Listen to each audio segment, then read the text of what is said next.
Hi, Dr. Regan Robertson, CCO of Productive Dentist Academy here, and I have a question for you. Are you finding it hard to get your team aligned to your vision, but you know you deserve growth just like everybody else? That's why we've created the PDA Productivity Workshop. For nearly 20 years, PDA workshops have helped dentists just like you align their teams, get control of scheduling, and create productive practices that they love walking into every day. Just imagine how you will feel when you know your schedule is productive, your systems are humming, and your team is aligned to your vision. It's simple, but it's not necessarily easy. We can help. Visit productivedentist.com/workshop. That's productivedentist.com/workshop to secure your seats now. I'm grateful for the trust that people instill in me and the opportunities that I have to mentor people and bring out their best. I guess one of the greatest compliments I ever received was from a young dentist who gave me a book called Dream Releaser. And she said, that's what you do. You help people release their dreams.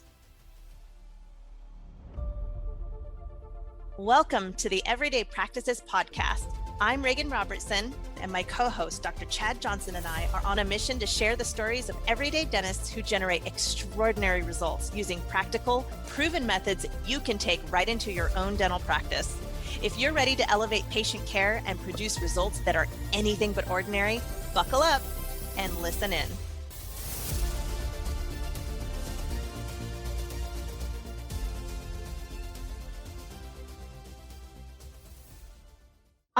I can relate and understand how it must feel. It's so easy to hit autopilot when you are a business owner, you are a clinician, you are a manager, you are a marketer. You have to wear all of these different hats. How easy it is to just do the status quo and to just go through the paces and still feel good about what you do at the end of the day. It takes an uncommon personality to step outside of that, and I call it rebellion, for lack of a better term. I think it's medically rebellious and beautiful in our nation to do this. And both of you have really, I think, committed to that through the communication, the leadership, all of the training that you've provided. And so when you look at your careers up to date, what is a key achievement that you're particularly proud of? I don't know. The proudest achievement for me has been, it's not really dental related, but it's communication related. It's that what we were talking about earlier, all of a sudden coming to this epiphany that in my relationship now with my daughters and everything is just so great, when before I just thought I was the breadwinner and I just had to go work my butt off. And so an accomplishment for my part was I went from being a total workaholic to just a partial workaholic. I feel that. Oh yeah. Well, what was important changed to me, and I think that probably is my biggest accomplishment. And professionally, I would have to say that Productive Dentist Academy has been a phenomenal accomplishment for Victoria and myself to be able to help so many dentists over the last 20 years. And it's been fun. It's been a fun ride. And we've got to meet so many amazing clinicians and so many amazing team members. And gosh, I just can't imagine my life without feeling like I'm helping people. And that's been a really cool, a cool thing. You always want to help folks, but we actually put it into a organizational structure. And then I guess it's working pretty good because our workshop in 3 weeks is the largest we've ever had in 20 years by a good bit. So yeah, I'm proud of all of that. Victoria. Well said. I don't know that I have paused even for a second to think about accomplishment. I don't know that I would. I got no bragging rights there, but I really am. I'm grateful for the trust that people instill in me and the opportunities that I have to mentor people and bring out their best. I guess one of the greatest compliments I ever received was from a young dentist who gave me a book called Dream Releaser. And she said, that's what you do. You help people release their dreams. Awesome. And so if I can do that, because it really is not about me at all. And cool part about PDA is Bruce and I were both retired and or self-funded or had other things in our life when we built this. So we never built it having to make it successful for our livelihood. And I think that is really important because we never had the pressure to fake out anything. So we've just really been able to be who we are and let the chips fall. And I guess if there's one thing I'm proud of professionally, is that we just don't give a rip about what people think about us. When we started PDA, everything was cosmetic and everybody was black shirt and pants and this and that. And, bringing in archaeological ruins from Egypt and waterfalls into their practices. And if you didn't do that, then you weren't a good dentist. I mean, there was a very big air of exclusivity and snottiness, I think. And Bruce was like the number one cosmetic dentist I knew. I knew thousands of dentists. He would run circles around them. He was there doing implants. But he said, you know what? I treat all my patients the same. Ordinary people, extraordinary care. And that sounds so simple today, but it really bucked the trend. We got disinvited to a lot of conferences back in the day because we weren't aesthetically pleasing, I guess. Do you remember that? Does that mean because I wouldn't wear a jacket and a tie? Well, we can't put you in a jacket and a tie. You sweat too much. But I don't know. I think, Bruce, you and I enjoy, not being in a club that would invite us there. So it's caused us to pave a different path. It's caused us to pave a path that says, you don't have to be a super dentist by somebody else's terms in order to be successful. Because we saw Coyce and Pankey and Spear and all these beautifully, incredibly clinically talented people that still couldn't get patients to say yes. And they're producing like the average dentist who didn't take 2 CE credits that year. So I think I'm really grateful that Bruce and I have a message that says ordinary people get to win. And it's just not that hard. There's no reason that the top 5% is limited to that 5%. More people could get there. So yeah, I guess you sparked a passion there, Regan. I think Victoria. We could get it out. Yeah. Victoria and Bruce, I think both of you would be proud of me. Today, my assistant came in and said that, in op 2, the patient seems concerned about finances. And my first thought was, well, let's see about that. Like I almost take that as a challenge of it's just like, well, I don't want to presume. Now, she could be reading into the conversation that the assistant has already had. Fair enough.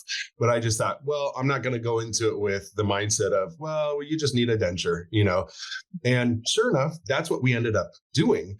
But I didn't go in, because sometimes it's not like, well, I'm going to force an all on X, it's like, that's not the purpose. It's an option. And what do you want? Yeah. That was almost a side note, Victoria. If I were to say too, what one of your biggest accomplishments, it goes back to your thesis about the sacredness of commerce. And how you've applied that. So it's funny how your thesis ended up recapping, in one sense, what your life's theme has been, is bringing the sacredness to commerce, because and to people, that we're relating to. So well done. Well, thank you. More. So I'm just kind of curious, if you had if you're talking to aspiring dentists, what call of action can you give them who want to make an impact in their field? So, for dentists that are thinking, how can I make an impact? Surely they can make an impact in their community, right? And maybe that's the answer. But if they're wanting to make a big impact in dentistry, what's that look like, Bruce? Well, you just have to have a plan. I mean, you actually have to have a vision of what it is that you want to impact people. How do you want to help them is my thought. We could have sat with the thought process of productive dentists and never done anything. And there was a lot of arrows, as Victoria was saying earlier. And so I think it is having a plan, but not getting slowed down or stopped by failure. And it doesn't matter in what arena that can be. If you're a serial entrepreneur, you're going to have failures. I mean, it's just guaranteed. I mean, you've got you've got. You're reminding me of my company, Cold Sore Be Gone. Oh my gosh, yeah, I can name multiple companies, but those are the kind of things that you just take and you learn, and you just say, all right, next time I'm not going to do that, or next time I'm not going to do this. But it's having a game plan, and how do you want to affect people? And to do that, you have to be well educated. You have to be well trained. You have to have been on the CE circuit. And, when I say that, you learn the best of all the different arenas. I went Paul Homily for communication back 35 years ago, Pete Dawson, Carl Misch, I wanted to learn from the best.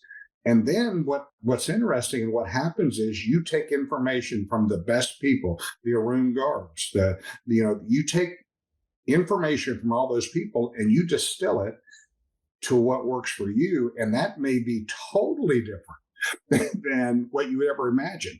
And then you start thinking, well, boy, I really would like to share this with other people, what my thought process is and how I'm thinking. And, and then you just keep going and you just don't give up. And eventually you'll get to where you want to go. It's just not being discouraged by other people, because as you become more and more successful, you have more and more people that are kind of giving you the evil eye or whatever, like, oh yeah, he does this or he does that. Well, that's just because they didn't do it, and people will say, well, how in the heck do you do all the things you do? I don't know. I just do it. Right. There's no other option for me than to, if I have something going now, I've got inventions that I have that I still have on the drawing board. I've got, Cynthia gets mad at me because I've got a golf glove dryer design already complete. All I have to do is get it to manufacturing, and it's a golf glove dryer. In Texas, we could use that. I saw a guy in a tournament this past weekend that had 25 golf gloves in his cart drying, And so, but those are the kind of things you decide what's important. And, if you can help people along the way, then you're gonna, at the end, at some point, you're not going to say, gosh, I wish I would have taught that, or I wish I would have helped these people. You're just going to say, well, I did the best I could. And within balance, knowing that your family and your friends are massively important as well, which I kind of put them on the side burner for a good while I was, so I would say another good thing right now with the new age of dentists, the new young age dentists, they really do want time. They want time. They want it all. And I didn't know I could have it all. Not that I do, but I didn't know that. I just thought I'd have to just work my butt off, make money, and that's the only thing I could do. Whereas now they go, no, I want time. I want money. I want balance. I want this. And I'm just going like, wow, that's so cool. And that's with your grandpa, though, you had big shoes to fill. Well, I just love working with young dentists. I just love it. Yeah. Because they're so open to anything. And that's exciting for us. And we're working with a lot of old dentists too. That's cool too, because, well, I guess I resemble that remark. So it's, so I can help them in their journey over the next few years. So yeah, it's fun. Victoria. I would say for me, when you ask about impact, I have a distinction between impact and influence.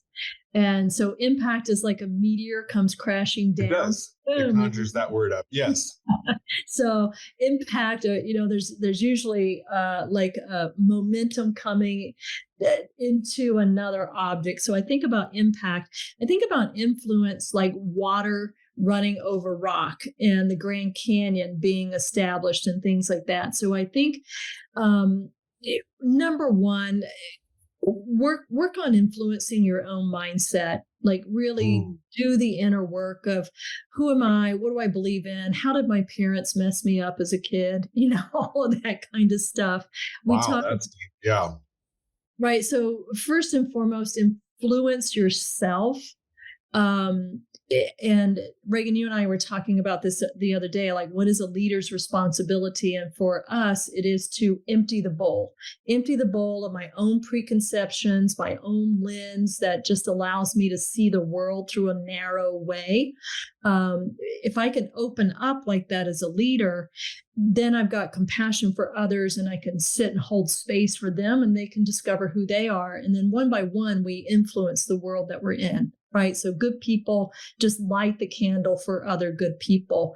If you don't do that work and you go out to impact the world, and we see those people come through dentistry and you go, oh my God, what a charlatan, what a snake. Like you can see the fakeness of it because they haven't really done the work. And so I see a lot of influencers that have big followings and this and that. But if they haven't if they read it in a book and Simon Sinek says this and Malcolm Gladwell says that, and their whole program is that, they just haven't arrived at the place where they've earned influence. So they may have a voice, but for me, it's all about do your own inner work to be the best you can be. And then you discover, like Bruce, you said it so beautiful. I don't know how I do. I just do what I do. Your inner gifts are just coming out to the world. You have a very innovative, creative mind. You're really clear and clean about who you are, who you're not. You just go, well, golly, it sounds like a great idea. So it becomes common sense to put your gifts into the world and have impact and have influence once you just get out of your own way. But that's who you got to influence first is yourself and get really clear about that. Now, I don't know if serial killers did that. They had their own purpose, but they impacted the world in a different way. Yeah. Does that make any sense at all? Yes. Perfect sense. It's beautiful. Thank you. Thank you very much. Okay. Last hot seat question before we wrap this up, and thank you both for your time. The future of dentistry is here. You have both shaped dentistry for the better over your careers. Paint the vision of the future of dentistry in one sentence. What's your vision for the future of dentistry? And while they're thinking, I'd like to throw in my wish list into I want to throw in my wish list into this vision of where dentistry goes. Bruce will say amen to this. So we've got this Yomi robot that, is helping place implants and stuff like that. And we have Cyric that mills out crowns. For over a decade-ish, I've been wondering, when are we going to be able to hook Cyric onto the intraoral and have the tooth prepped by robotics? So my answer is, as dumb as it is, it's just one facet. I want to see robotic tooth preparation there. Yeah. Well, I think when that happens, then you'll just drive through the Wendy's and Sounds fantastic. Give me a chocolate frosty. Chocolate frosty. Now they have strawberry, and then you just open your mouth and they will just prep your tooth for you. But dentistry in one sentence, what I think the future of dentistry is, we are going to see better and better care of our patients in the future. That's one sentence. Love it. Thank you. We're going to continue to see better and better care if that's what we choose. And if we tell them that we can do that, that we have the care that can help them. So, thank you. Victoria. I think the future of dentistry is so bright. I encourage everybody I know, you become an assistant, become a hygienist, be a dental professional, be an administrator. It is such a caring profession. It's a wonderful profession. If you've got to be brick and mortar all day, it's kind of a fun place to be. So I hope one day we can put down the handpiece completely because there's no cavities to fill. And, we've balanced out the biome so that we aren't losing teeth. Amen. I started out like literally holding the tooth in place and like barely, because the teeth would fall out in my hands. And Yes. patients were mad at You me. didn't want to get all the calculus because they lost. Actually, I didn't want to get any of the calculus off because it's what was holding the tooth in. So, And as soon as you got done cleaning it, it was supposed to be an impression for a partial, right? And you're just thinking, I've told people, if the tooth comes out in my impression, the extraction is free. I always bomb those cases first, then take the impressions. Yes. Or they cut their tongue after you get the tartar out because there's so many So gaps. sharp. Yeah. Is that my regular tooth feels sharp on that corner? Yeah. If all of that could be just such ancient history that we read about, right? Tablets of stone, that would be great. Well, guys, what an honor to have you on today. I appreciate what you've done for, getting us into this podcasting and getting people to check more into what the PDA brand is about, the workshops, and everything like that. Bruce, I love how you lay it out plain. I tell people, listen, if you can't make it to the workshops, really, Bruce doesn't say, and the third secret I'll save for the workshop. You tell all of it on your podcasts. You just, it's the stories that you tell. It's the same line of logic. And I love that. And Victoria, you taking right now a dynamic time for us to think about businesses and our businesses, not just the teeth that we're working on and not just the patient aspect, but then looking at it as a business and as a business owner and a shareholder. What's it look like for us as the owner? What's it look like for our team as stakeholders, and also to extend that into the community? How do we give our community the best outcome for our succession plan, our legacy? And so I appreciate that about IGP and the podcast that you're doing. Regan and I are definitely privileged from you guys. Even if it weren't podcasting, both of you guys have taken us a very long way. And that's not just blowing smoke. Some people that might not know would be like, oh, you're just being kind and stuff. No, but it's not. You guys both know personally that you've taken me and probably Regan ways that I don't know, ways that other people wouldn't know in business, in life, in personal, in dentistry, and everything like that. And that turns into patient care, millions of people affected. So thank you. Chad, you're a beacon of hope and hilarity. It is well said. I think both of you embody the ideal that anything is possible. Anything is possible. And I think it does all boil down to when you care about others, you care about yourself, anything is possible. Thank you both for everything. Thanks, guys. Thank you for listening to another episode of Everyday Practices Podcast. Chad and I are here every week thanks to our community of listeners just like you, and we'd love your help. It would mean the world if you can help spread the word by sharing this episode with a fellow dentist and leave us a review on iTunes or Spotify. Do you have an extraordinary story you'd like to share or feedback on how we can make this podcast even more awesome? Drop us an email at podcast@productivedentist.com. And don't forget to check out our other podcasts from Productive Dentist Academy at productivedentist.com/podcasts. See you next week.